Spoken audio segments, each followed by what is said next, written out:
YCP నాయకుడు విజయసాయిరెడ్డి మాట్లాడిన మాటలు కూటమి పార్టీలలో ఐక్యత దెబ్బతీసే విధంగా ఉన్నాయని ఎమ్మెల్యే ఎంఎస్ రాజు ఫైర్ అయ్యారు. విజయసాయిరెడ్డికి కూటమి ప్రభుత్వాన్ని విచ్ఛిన్నం చేసే దిశగా రాజకీయ కుట్రతో మాట్లాడిన మాటలని ఆరోపించారు.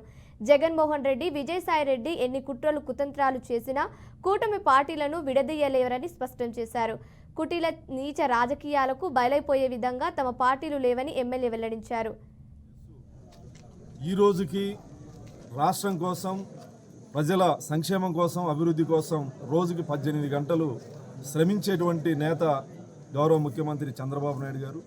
నీలాంటి వాడికి వయస్సు శాంతి ప్రశాంతి లాంటి వ్యవహారాలు నడిపేటువంటి నీకు వయసుతో సంబంధమేమో కానీ ఈ రాష్ట్రాన్ని సుభిక్షంగా సంక్షేమ పాలన అందిస్తూ రాష్ట్రాన్ని అభివృద్ధి బాట పట్టించేందుకు చంద్రబాబు గారి మనసు 20 సంవత్సరాల్లో ఆలోచనలు 20 సంవత్సరాల యువకులు ఏ రకమైనటువంటి ఆలోచన చేస్తారో ఆ రకమైనటువంటి ఆలోచనతో ప్రతిరోజు పనిచేసేటువంటి వ్యక్తి.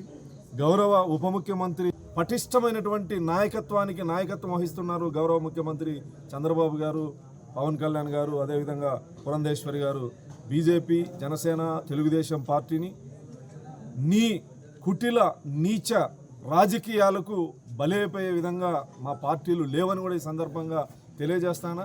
నీలాంటి అవినీతి పరుడు రాష్ట్రాన్ని 5 సంవత్సరాలు భ్రష్టు పట్టించి నువ్వు మీ నేత మాజీ ముఖ్యమంత్రి జగన్మోహన్ రెడ్డి గారు చెయ్యని అవినీతి లేదు. రాష్ట్రాన్ని అధోగతి పాలు చేసి, అప్రతిష్ట పాలు చేసి, రాష్ట్రాన్ని సర్వనాశనం చేసినటువంటి మీరు ఇంకా రాజకీయ ఉనికిలో ఉండడం కోసం కూటమి ప్రభుత్వం పైన అవాకులు చవాకులు పేలడం ఏదైతే ఉందో ఖచ్చితంగా ఇంతకంటే దరిద్రమైన పరిస్థితిని మీరు ఎదుర్కోబోతా ఉన్నారు. ఎందుకంటే జగన్మోహన్ రెడ్డి గారు కానీ లేదా ఏటు విజయసాయి రెడ్డి గారు కానీ నువ్వు ముఖ్యమంత్రి మీ పార్టీ అధికారంలోకి వస్తే చంద్రబాబుని జైలుకు పంపిస్తామనే మాటలు మాట్లాడుతున్నావు.